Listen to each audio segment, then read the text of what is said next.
జగిత్యాల జిల్లా మల్లాపూర్ మండలం ముత్యంపేటలో sugar factory కర్మాగారం మూసేసి 8 సంవత్సరాలు అవుతుందని దీనికి నిరసనగా కాంగ్రెస్ సీనియర్ నాయకులు జువ్వాడి కృష్ణారావు ఆధ్వర్యంలో షుగర్ ఫ్యాక్టరీ వెంటనే తెరిపించాలని యూసుఫ్ నగర్ గ్రామం నుండి ముత్యంపేట షుగర్ ఫ్యాక్టరీ వరకు పెద్ద ఎత్తున పాదయాత్ర నిర్వహించారు. ఈ సందర్భంగా జువ్వాడి కృష్ణారావు మాట్లాడుతూ బంగారు తెలంగాణ అంటే వ్యవసాయ ఆధారిత పరిశ్రమలైన చక్కెర ఫ్యాక్టరీ మూసేయడమా అని ప్రశ్నించారు. బీఆర్ఎస్ పార్టీ అధికారంలోకి వచ్చినప్పటి నుండి రైతులను అన్ని రకాలుగా ఇబ్బంది పెట్టడం బాధాకరమని అన్నారు. ఇక నడుస్తున్న ముత్యంపేట షుగర్ ఫ్యాక్టరీని మూసేసిన ఘనత బీఆర్ఎస్ ప్రభుత్వానిదే అన్నారు. జై జవాన్ జై జవాన్ జై జవాన్.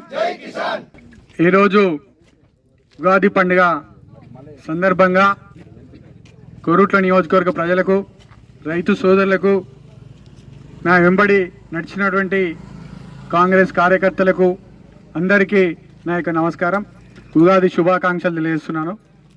అదేవిధంగా మనం అనుకున్న తేదీ ఏదైతే డిసెంబర్ 22, 2015లో ఏదైతే మూసేసినో ఈ ఫ్యాక్టరీని, ఆ రోజు మనం నిరసన దినంగా ఒక్కొక్క గ్రామం నుండి ఎంచుకొని పాదయాత్ర చేసి ఈ నిరసన తెలపడం జరుగుతుంది.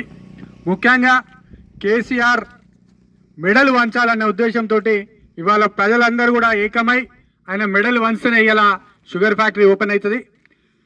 ముఖ్యమంత్రి గారు తెలంగాణ నిధులు, నీళ్లు, నియామకాలని చెప్పి ఉన్న మన కాంగ్రెస్ పార్టీ అధికారంలో ఉన్నటువంటి శాంక్షన్ చేసినటువంటి షుగర్ ఫ్యాక్టరీని మూసేసినటువంటి చరిత్ర ఇలా కేసీఆర్ది. ఉత్తర తెలంగాణలో మనకు ఏదైతే ఉన్నదో జగిత్యాల జిల్లాలో వ్యవసాయ ఆధారిత పరిశ్రమ ఏదైతే ఉన్నదో అది ఒక్కటే మన షుగర్ ఫ్యాక్టరీ ఏదైతే ఉన్నదో ముత్యంపేట షుగర్ ఫ్యాక్టరీని మూసేసిన చరిత్ర ఇవాళ కవితది అండ్ మన కేసీఆర్ గారిది, విద్యాసాగర్ రావు గారిది. విద్యాసాగర్ రావు గారు అయితే నేను ఈ అభివృద్ధి చేసినా అభివృద్ధి చేసినా అని మాట్లాడడం జరుగుతుంది. అయ్యా విద్యాసాగర్ రావు గారు, మీ హాయంలో, మీ ఎమ్మెల్యే హాయంలో ఇక్కడున్నటువంటి షుగర్ ఫ్యాక్టరీని మీరే మూసేసిర్రు. మరి దానికి సమాధానం రైతులకు చెప్పాల్సిన బాధ్యత లేదా ఎమ్మెల్యేగా విద్యాసాగర్ రావు గారిని అడుగుతున్నా.